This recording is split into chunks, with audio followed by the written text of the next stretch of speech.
Madam భోజనం చేశారా లేదా? ఈ నిరంకుశత్వాన్ని ఎలా తీసుకుంటారు? జగన్మోహన్ రెడ్డి జగన్మోహన్ రెడ్డి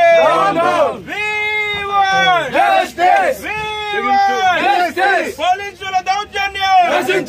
మేడం రాజశేఖర రెడ్డి గారి ఆత్మ ఏమంటుంది? రాజశేఖర రెడ్డి గారి ఆత్మ ఎలా తీసుకుంటుంది చెప్పండి. నిజంగా ఇది బాధ చెప్పండి మేడం. మీరు ఎలా ఫీల్ అవుతున్నారు? అమ్మ ఎలా ఫీల్ అవుతుంది? నాన్న ఎలా ఫీల్ అవుతాడు ఈ సంఘటన చూసి? ఆయన ఆత్మ శోభిస్తూనే ఉంటది, అమ్మ కూడా బాధపడతారు. ఈరోజు రాజశేఖర రెడ్డి బిడ్డ పోరాటం చేస్తుందంటే ఎందుకోసం చేస్తుంది?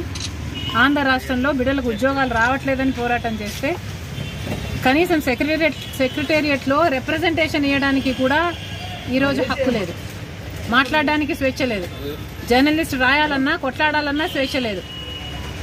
ఈరోజు కనీసం సెక్రటేరియట్లో రిప్రజెంటేషన్ తీసుకోవడానికి ముఖ్యమంత్రి లేడు, హోంమంత్రులు లేరు, డిప్యూటీ చీఫ్ మినిస్టర్లు లేరు, మంత్రులు లేరు, కనీసం సీఎస్ కూడా లేరంట. ఇక వీళ్ళకి ఏం చేతనైంది? పరిపాలన చేతనైందా? వీళ్ళకి స్పెషల్ స్టేటస్ తేవడం చేతనైందా? పోలవరం ప్రాజెక్టు పూర్తి చేయడం చేతనైందా? విశాఖ స్టీల్ ప్రైవేటైజ్ అయిపోతుంటే దాన్ని ఆపడం చేతనైతుందా? క్యాపిటల్ సిటీ కట్టడం చేతనైతుందా? కనీసం మెట్రో అన్నా తేయడం చేతనైందా? రైతులు ఆత్మహత్యలు చేసుకుంటున్నారు, అప్పుల పాలైపోతున్నారు, కనీసం పంట బీమా ఇవ్వడం కూడా చేతగాలేదు. బిడ్డలు ఆత్మహత్యలు చేసుకుంటున్నారు, ఉద్యోగాలు లేవు, నోటిఫికేషన్లు ఇవ్వడం కూడా చేతగాలేదు. రాజశేఖర రెడ్డి గారు వదిలి వెళ్లేసిన ప్రాజెక్టులు పూర్తి చేయడం కూడా చేతగాలేదు. మరి ఇదేనా రాజశేఖర రెడ్డి గారి వారసత్వం అంటే?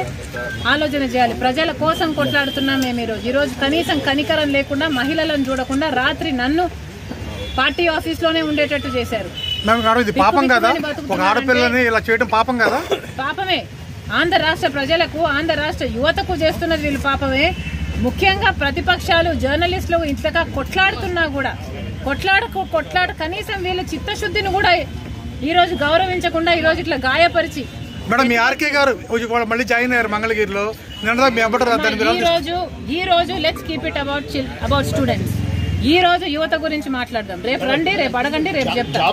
కానీ ఈ రోజు 2,30,000 ఉద్యోగాలు ఇస్తామని చెప్పి ఇయ్యలేదు, జాబ్ క్యాలెండర్ ఇస్తామని చెప్పి ఇయ్యలేదు, 23,000 మెగా డిఎస్సీ అని చెప్పి ఈరోజు దగా డిఎస్సీ 6,000 ఇచ్చారు. అది కూడా 26 రోజులు టైం ఉండగా ఇచ్చారు.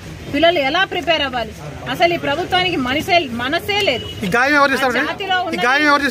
ఉండను బండను పోలీసులు ఇంకెవరు చేస్తారమ్మా?